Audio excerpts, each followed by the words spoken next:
بسم اللہ الرحمن الرحیم قال اللہ تعالیٰ فی القرآن المجید وَإِذَا مَرِضْتُ فَهُوَ يَشْفِينِ۔ دیکھیے، یہ دعا سکھائی گئی ہے قرآن مجید میں کہ جب میں بیمار ہوتا ہوں تو اللہ تعالیٰ ہی مجھے شفا دیتا ہے۔ نبی صلی اللہ علیہ وسلم خود بھی دم کیا کرتے تھے اور دوسروں کو بھی اس کا حکم دیتے تھے، اور وہ مریضوں کی عیادت کے لیے تشریف لے جاتے تھے۔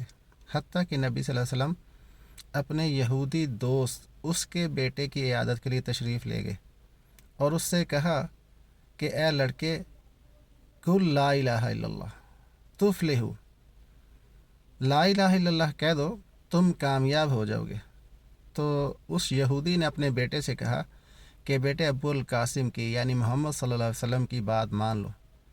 تو اس نے لا الہ الا اللہ کہا اور نبی صلی اللہ علیہ وسلم نے اللہ تعالیٰ کا شکریہ ادا کیا کہ قیامت والے دن ایک اور جان کی سفارش کرنا، اس کی شفاعت کرنے کا حق نبی صلی اللہ علیہ وسلم کو مل گیا۔ اپنے مشرک چچا ان کی عادت کے لیے گئے، لیکن انہوں نے لا الہ الا اللہ کا اقرار نہیں کیا، تو نبی صلی اللہ علیہ وسلم کو ان کی شفاعت کرنے سے، ان کے لیے دعائے مغفرت کرنے سے منع کر دیا گیا۔ نبی صلی اللہ علیہ وسلم مریض کی دائیں طرف بیٹھ جاتے اور اس کے سر پہ دایاں ہاتھ رکھتے اور اس پہ دم کرتے اور یہ الفاظ بھی 3 بار کہتے: اللہم رب الناس اذہب الباس واشف انت شافی شفاء لا شفاء الا شفاؤک شفاء لا یغادر سقما، اور پھر اس کے اوپر پھونک دیا کرتے تھے۔ اسی طرح نبی صلی اللہ علیہ وسلم نے جہاں زخم ہو جائے تو حکم دیا ہے اور خود بھی اس طرح دم کیا ہے، شہادت کی انگلی کو مٹی پہ رکھ کے، تو یہ الفاظ کہا کرتے تھے: بسم اللہ تربت ارضنا بریقۃ بازنا یشفا بہا سکیمونا باذن ربنا۔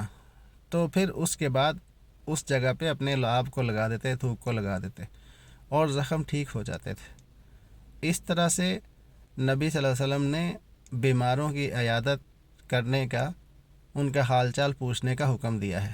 تو ہمیں بھی اس طرح سے بیماروں کی عیادت کرنی چاہیے اور ان الفاظ کے ذریعے اللہ تعالیٰ سے شفا مانگنی چاہیے تاکہ اللہ تعالیٰ اس بیماری سے شفا دے دے۔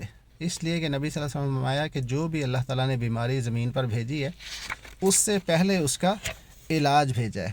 تو ضرورت اس امر کی ہے کہ ہم اس طریقے کو جانیں کہ نبی صلی اللہ علیہ وسلم کا مریضوں کی عیادت کرنے کا طریقہ کیا تھا، اور اسی کو اپنائیں، اسی پہ عمل کریں اور دوسروں کو بھی اسی پہ عمل کرنے کی دعوت دیں۔ اور جیسا بھی کچھ ٹوٹا پھوٹا ہم سے نیکی کا عمل ہو جائے، اللہ تعالیٰ اس عمل کو قبول کر کے ہمیں دنیا اور آخرت میں کامیاب کرتے۔ سبحان ربک رب العزت عما یصفون وسلام علی المرسلین والحمد للہ رب العالمین۔